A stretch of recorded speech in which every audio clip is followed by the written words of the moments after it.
nós. Um estudo da organização Transparência Brasil diz que o Congresso custa caro. A comparação com outros 11 países indica que o Brasil tem o segundo parlamento que mais onera o cidadão. É o que você vai ver na terceira reportagem da série sobre o Poder Legislativo que o Jornal do Senado exibe esta semana. O estudo da ONG Transparência Brasil analisa o gasto que cada legislador representa para o seu país. No caso brasileiro, os 513 deputados e 81 senadores geram um custo anual de 10 milhões e 200 mil reais.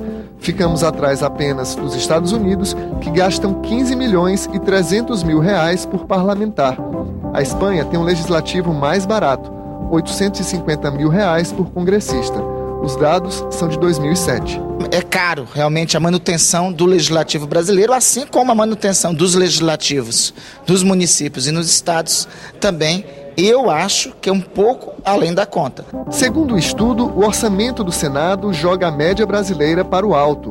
O mandato de cada senador custa 33 milhões e 100 mil reais por ano. Um deputado significa um gasto de 6 milhões e 600 mil. Eu acho que tem muitos privilégios de deputados e de senadores que poderiam ser reduzidos e nós poderíamos, com um custo menor, manter o legislativo. Mais especialistas questionam a metodologia da Transparência Brasil. Olha, em primeiro lugar, é questionável esse critério de quanto custa um parlamentar. O Brasil tem características completamente diferentes da maioria dos países. Um país de dimensões continentais, com 27 unidades da federação, num processo ainda de desenvolvimento, né? E que um parlamentar tem que se deslocar, tem uma série de necessidades, precisa ter uma estrutura adequada para poder trabalhar.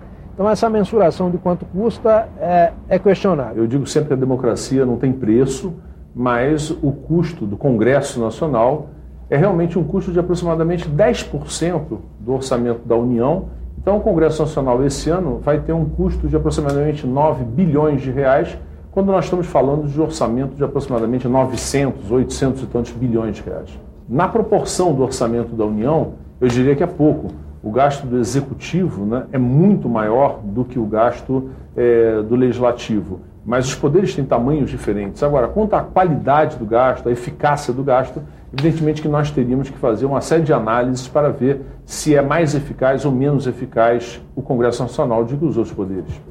O Poder Executivo responde por 76,6% de todos os gastos com o pessoal. Depois vem o Judiciário, com 14,2%.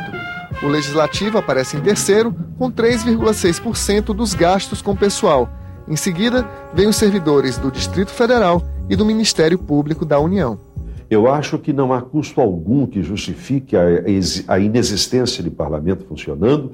Eu acho que nada é caro quando se trata de garantir a democracia. O problema não é esse. Aliás, esse é um tipo de sofisma, é um tipo de argumento absolutamente falacioso, que, claro, não invalida excessos, não invalida erros e equívocos cometidos pelos legislativos, no Brasil e no mundo afora. Mas dizer que o legislativo é caro e que, portanto, ele custa muito aos ombros da sociedade é uma falácia, que, no fundo, encobre uma visão autoritária, uma concepção ditatorial da própria política. Os parlamentares também criticam os cálculos sobre o custo do Congresso. O parlamento brasileiro não é um dos parlamentos mais caros do mundo. Nós já fizemos esta análise em outras oportunidades e constatamos que há diferenças. O parlamento brasileiro é um exemplo para outros países do mundo, inclusive, no que diz respeito à valorização da democracia, à participação da própria sociedade. O senador, o deputado, não recebe uma exorbitância para as incumbências que ele tem. Principalmente se ele for um senador, um deputado que se dedique de fato ao trabalho de legislar, de fiscalizar, de defender os interesses dos seus estados, de defender o interesse da população brasileira, da nação como um todo. Quando os brasileiros são questionados sobre a credibilidade das instituições, o legislativo aparece sempre nas últimas colocações. O parlamento perde apenas para os partidos políticos no ranking das menos confiáveis. Mas por que a imagem do Congresso é tão desgastada? O Congresso Nacional não tem uma imagem muito boa perante a população, principalmente por conta da credibilidade dos políticos, que está em baixa no Brasil por conta dos escândalos de corrupção. Eles mesmos fazem as leis e eles mesmos evitam de serem punidos por elas. O Poder Legislativo vem sofrendo um desgaste de maneira generalizada ao longo dos últimos 100 anos, pelo menos.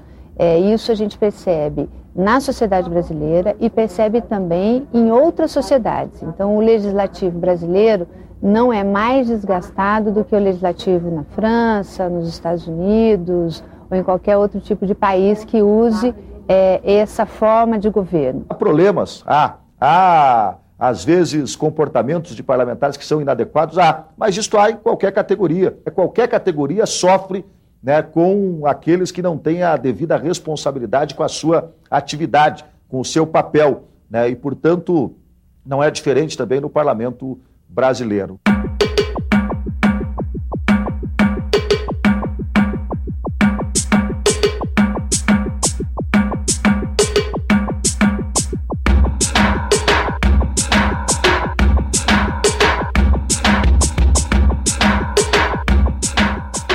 E a imprensa, como quarto poder, até mesmo para se alimentar e se robustecer, dá vazão à divulgação desses elementos, desses escândalos.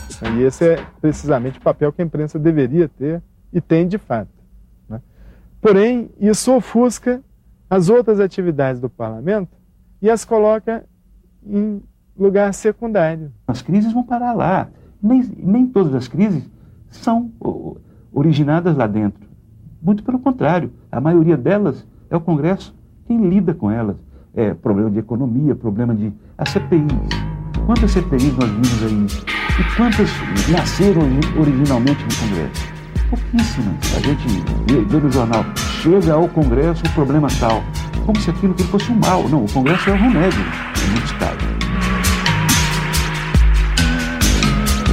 Eu acho que tem que haver educação política e combinar essas duas coisas, porque as instituições são imprescindíveis e devem continuar existindo. O que deve se trabalhar é para que os seus titulares sejam aqueles os mais éticos, os mais capazes, os mais próximos da população. A gente ainda vai precisar de um tempo um pouco maior para que a sociedade também se acostume a buscar informações no parlamento e se acostume a participar de maneira mais ativa. O perigo é exatamente esse, né? É ver tantas e tantas críticas sendo feitas ao Poder Legislativo e não imaginando como seria sem o Poder Legislativo. Então eu diria, se ruim é com o Poder Legislativo, muito pior seria sem ele. Nós que vivemos a fase da ditadura militar, sabemos bem o que é o país sem o Legislativo atuando. Então a democracia tem um preço, o Congresso tem um custo, e esse custo podia ser reduzido como podem ser reduzidos os custos também dos outros poderes. Talvez o Congresso Nacional sofra o fato de ser, sem dúvida nenhuma, o poder mais transparente.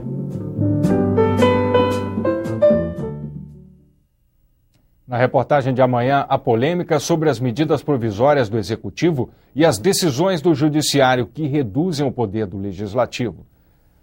A seguir, na